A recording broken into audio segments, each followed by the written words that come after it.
นั่งอยู่นี่ถ้าหากผู้ใดมีปกติร่างกายได้เคลื่อนไหวปั๊บแป๊บจิตใจมันคิดปั๊บแป๊บเห็นนั่นผู้นั้นเป็นผู้มีปกติจึงเป็นผู้มีศีลจึงจัดการกับกิเลสอย่างหยาบได้สมาธิแปลว่าตั้งใจฟังตั้งใจเบิ่งตัวเฮาพี่เด้บ่แม่นสมาธิไปนั่งหลับตานั่งมุ่งเฮ็ดหยังก็บ่รู้จักนั่นอันนั้นสมาธิแบบนึงอันนั้นสมาธิแปลว่าตั้งใจมั่นทำการทำงานพูดคิดนั่งอยู่นี่ตั้งใจเบิ่งใจเฮาพี่ตั้งใจเบิ่งการเคลื่อนไหวของพี่บ่ไปเบิ่งผู้อื่นมู่เฮ็ดหยังเห็นทันทีนี่ที่ว่าแค่มันคือตาไก่ป่านี่ยังบ่ว่าคันคือใกล้ตาตูมใกล้ตาโลดโอ้ยมันก็ใส่บ่ได้ปฏิบัติธรรมะบ่ก้าวหน้าเลิกละข่มตัวทั้งหมดเปลี่ยนแปลงทั้งหมดปีนี้เป็นอย่างไรพอดีรู้จักอันนี้แล้วผมก็เลยรู้จักศีลบ่แม่นศีล5ศีล8ผมรู้จักอ่ะผมเกิดสูตรขึ้นมาศีลขันธ์สมาธิขันธ์ปัญญาขันธ์นะขันธ์คือที่ผมบ่รู้จักแต่ก่อนมุมหานี่ได้ว่าขันธ์คือที่ขันธ์คือรองรับขันธ์คือต่อสู้ผมเข้าใจเหมือนกันขันธ์ดีตักน้ำได้กินขันธ์แตกตักน้ำบ่ได้กินขันธ์ดีตักเข้าไปแซ่ให้บ้านให้เจ้าหัวไอ้จวกกันบ่น่าอยากกินมาขันธ์สกปรกเด้ตักน้ำก็บ่ได้กินขันธ์แตกบัดนี้เฮาขันธ์5เฮาเนี่ยสิ้นขันธ์สมาธิขันธ์เรียกว่าขันธ์3ขันธ์2ที่ว่าอยู่ก็ว่าแล้วเรื่องพวกนี้ขันธ์5บ่ตรงแล้วมันสิปฏิบัติธรรมมันสิก้าวหน้าได้อย่างไรมันต้องตรงนี่คนน่ะมันต้องเข้มแข็งอย่างว่าเอากันเข้มแข็งทีนี้หมู่เฮาอยู่เนี่ยถ้าหากว่าฟังและปฏิบัติอย่างที่ผมว่าหลักพุทธศาสนานี่มาทำความสว่างให้แก่โลกที่บ่เลื่อนหล่นบ่สับสนบ่วุ่นวายบ่เดือดร้อนอันนี้เฮามีแต่อยากไปประกาศทุดงบ่หั่นทุดงเนี่ยทุดงหมายถึงอันใดได้นุ่งผ้าขาวบ่ได้นุ่งผ้าเหลืองไปเป็น10เป็น20เป็น100เป็นพันไปแล้วระบุรู้จักละข่มส่วนมันจิไม่ไปทุดงไปว่าขัดเกลาเพิ่นว่ากันขัดเกลาความชั่วมีอยู่ที่ใดในจิตในใจเฮานี่เอาออกบ่แม่นเอาออกดอกมันเห็นมันบ่เฮ็ดเพิ่นว่าเอิ้นกิเลสอันนั้นน่ะมันบ่ดีเฮาเอาตัวสติตัวปัญญาตัวสมาธิที่มาไว้กับเนื้อกับตัวการพูดการจาการทำการคิดเราก็ได้อ่อนน้อมถ่อมตนลงมาเอาถอยตัวลงไปบ่แม่นปฏิบัติเอาชนะคนอื่นนี่ปฏิบัติธรรมะนี่เพิ่นว่านี่เอาชนะคนอื่นน่ะ100ครั้งพันครั้งหมื่นครั้งแสนครั้งบ่มีประโยชน์ถ้าเอาชนะตนทีเดียวการพูด100คำพันคำหมื่นคำแสนคำล้านคำก็ตามสู้การกระทำความรู้สึกครั้งเดียวบ่ได้เนี่ยเพิ่นว่าจังซั่นแล้วเฮาสิเฮ็ดจังได๋ให้สิมาให้เฮารู้ตัวเฮาอ่ะที่ให้เฮารู้ได้บ่เทวดาให้เฮารู้ได้บ่ก็ตัวเฮาแต่ว่ารู้ตัวเฮามันเป็นจังซั่นเมื่อแยกสมถกรรมฐานเมื่อมีศีลขันธ์สมาธิขันธ์ปัญญาขันธ์เรียบร้อยดีแล้วผมก็เลยรู้วิปัสสนาล้วนๆบัดเดียวบัดนี้วิปัสสนาล้วนๆนั้นมีญาณปัญญาเป็นสูตรนึงครับจิตใจตั้งมั่นเพราะมีศีลขันธ์5มีศีลครับหรือว่ารูปขันธ์มีศีลเวทนาขันธ์มีศีลสัญญาขันธ์มีศีลสังขารขันธ์มีศีลวิญญาณขันธ์มีศีลที่ว่าจังได๋ก็ได้มันเป็นเรื่องสมมุติเป็นสูตรอันนึงเอามาขยายตัวออกมานี่คือนี่เลยครับมันเว้าหลายเลยตัวจริงมันน้อยๆครับก็เลยรู้ว่าทำบาปด้วยกายเนี่ยเอากายไปฆ่าสัตว์ลักทรัพย์ไปทุจริตตายแล้วไปตกนรกขุมใดจังซี่ถ้าหานรกมีอ่ะหรือว่าคำพูดเนี่ยพูดผิดคิดผิดบัดนี้นี่พระสูตรพระวินัยครับพูดผิดออกมาแล้วบัดนี้ตายไปแล้วไปตกนรกขุมใดนรกมีนานจากปีจากเดือนเนี่ยเข้าใจยังครับบัดนี้เรื่องหมู่นี้มันสร้างมาจากใจบัดนี้ใจคิดผิดคิดทุจริตคิดบ่ตรงกับคำพูดคำสอนของพระพุทธเจ้าตายไปแล้วไปตกนรก จากปีจากเดือนถ้ามันมีจริงถ้ามันบ่จริงไปไสมันรู้จักแต่มันเห็นครับนี่วิปัสสนาจึงว่ารู้แจ้งรู้จริงบัดนี้ทำบาปด้วยกายกระทำวาจากระทำใจกระทำพร้อมกันเลยบัดนี้ถ้าหากนรกมีจริงตายไปแล้วไปตกนรกกลุ่มใดนานจากปีจากเดือนผมเข้าใจอย่างนั้นเพราะว่าผมบูฮูเด้ครับอันนี้แหละเป็นสูตรที่เราควรศึกษาและปฏิบัติให้รู้ถ้าหากเราบูรู้อย่างซีเราเต็มทีเป็นผ้าขี้ริ้วทีเดียวเป็นผ้าเสร็จเทาบวชมานี่เขาจะประโยชน์ของเขาน้อยที่สุดอานิสงส์การบวชในเพิ่นว่าต้องศึกษาถ้าหากศึกษาหลักสูตรนักธรรมชั้นสีชั้นโทมันก็ว่าอานิสงส์การเข้าพรรษาสำหรับทัพมิ่งควรปีนี้ต้องรู้ธรรมะอันนี้จึงเป็นอานิสงส์การเข้าพรรษา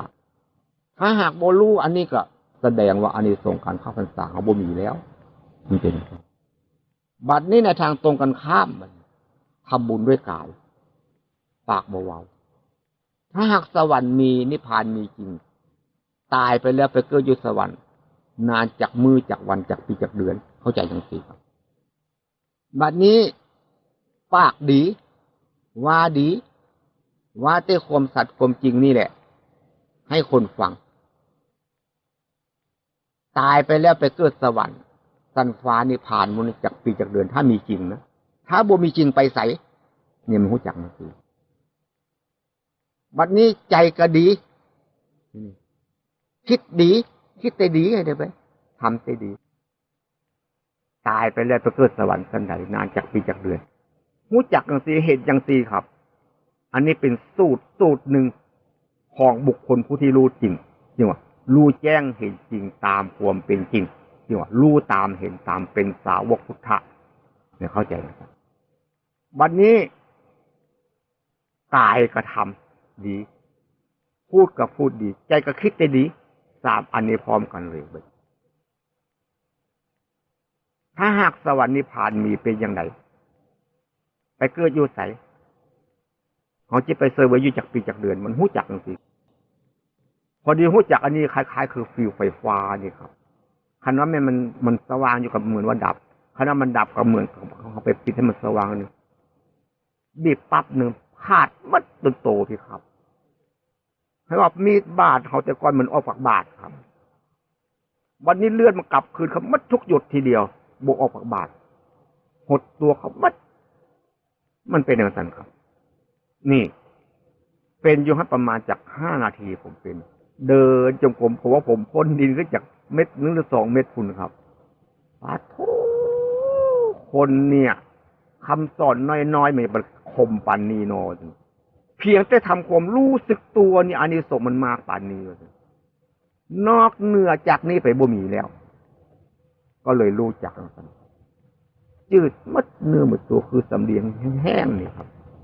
เป็นอะไรเข้าป้อมันคือดักแด้นี่ครับทุกคนต้องเป็นอย่างสี่ยกเว้นบ่ได้จวนจะตายนี่แหละครับแน่นอนที่สุดแต่ว่าคนบ่รู้จักอันนี้ก็ไปทางผิดได้ครับบัดนี้อันนี้ผมว่าเหมือนกับนักมวยครับนักมวยนี่เขาเจ้าขึ้นเวทีแล้วโดดจัดลงเขาเจ้าสนามมวยอยู่บนนู้นย่างไปได้สบายคนบ่รู้จักวิธีโดดลงเอาหัวลงก้อนคอหักตายซ้ำนี่นั่นเป็นสันก็เลยรู้จักนี่คำสอนของพระเจ้าทั้งหมดเลย 84,000 พระธรรมขันธ์นั้นบรรจุลงที่ตรงนี้ถ้าหากเราเรียนรัดมาสู้สำเร็จอันนี้แล้วแสดงว่าเขาได้เดินตามรอยของพระพุทธเจ้าผมเข้าใจอย่างไรผมจึงบ่เชื่อไผทั้งหมดเชื่อว่าของจริงมันมีในคนทุกคนยกเว้นบ่ได้เรื่องนี้ผู้หญิงก็ต้องไปนี้ผู้ชายก็ต้องไปนี้พระเนรก็ต้องไปนี่ถือศาสนาใดละที่ใดก็ต้องไปนี่เพราะทุกคนมันต้องตายเนื้อหนังในทุกคนต้องตายความตายมีจริงไหมหรือไม่มีเราบ่เห็นเราบ่รู้เราเห็นแต่คนตายเน่าเข้าโลงนั้นแล้วอันตัวตายจริงๆเนี่ยเขาบ่เห็นนี่เป็นว่าตายเสียก่อนตายยังไม่มีลมหายใจเพิ่นว่าเมื่อถึงที่สุดแล้วญาณยอมมีเพิ่นว่า พิ่นตัดไว้หนังสืออันธรรมวิจารณ์เป็นหลักสูตรนักธรรมชั้นเอกครับผู้ที่เจริญสติปัฏฐาน4อย่างถูกต้องว่าซั่นให้ติดต่อกันเหมือนลูกโซ่ว่าซั่นอย่างนาน7 ปีอย่างกลาง7 เดือนอย่างเร็วที่สุดนับตั้งแต่1 วันถึง7 วันอานิสงส์ไม่ต้องพูดเลยว่าซั่นเพิ่นว่า1เป็นพระอรหันต์ว่าซั่นถ้าหากวิตจากการเป็นพระอรหันต์แล้วต้องเป็นพระอนาคามีว่าซั่นแม่นบ่มหาว่าซั่นแน่นอนที่สุดว่าซั่นเพิ่นว่าแล้วเฮาเฮ็ดมานี่จักกี่ปีกี่เดือนมาแล้วให้ฐานรักษาศีลมานี่จักกี่ปีกี่เดือนมันบ่มีญาณมาบอกเฮาอันนี้แหละเป็นสูตรหนึ่งของบุคคลผู้ที่รู้บ่แม่นเฮาจะไปเรียนลัดอันนี้ครับสำคัญให้รู้สึกตัวนี่แหละปีนี้มันต้องเอากันอย่างนี้เลยครับผมคิดวางโครงการไว้แล้วปีนี้มันต้องทำตัดทับ1 ขวดผู้ใดหักพอใจอยู่ที่ฝึกเนื้อฝึกตัวก็นิมนต์เตรียมเนื้อเตรียมตัวผมจิตพยายามเข้ากุดทุกองค์ทีเดียวสิ่งของพยายามเก็บให้มันน้อยที่สุดเพราะจิตปฏิบัติธรรมะฟื้นฟูจิตใจจริงๆถ้าหากผู้ใดบ่พอใจอยู่บังคับนี่เกินไปก็นิมนต์ไปได้ครับบ่ห้ามบ่แม่นผมสิสักส่วนมีหยังครับผมบอกมาแล้วตั้งแต่เมื่อวานนี้บอกมาเต้นเนิ่นๆแม่นบ่อย่าพอบอกมาเต้นเนิ่นๆปีนี้มันต้องเอาจริงเอาจังปีที่แล้วนี่ก็ผมบ่สบายแล้วปีนี้ก็บ่สบายแต่ว่าครั้งว่าผมจะพยายามทำเพราะว่าเวลามันรัดกุมเวลามันน้อยมันหมดไปถ้าหากเขาบ่ตั้งใจสอนกันแล้ว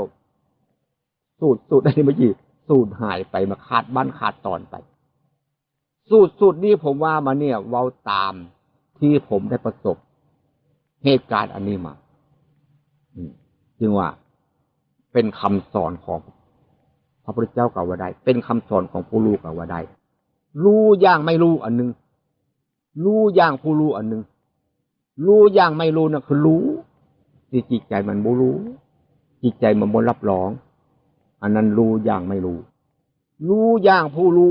รู้แล้วจิตใจมันแน่นแฟ้นลงไปโลกเดียวถึงเป็นตายก็ต้องเอาชีวิตเข้ารับรองมนุษย์นี่เป็นว่ารู้อย่างผู้รู้และประกาศความจริงต่อคนทุกคนได้ไม่ผิดเลย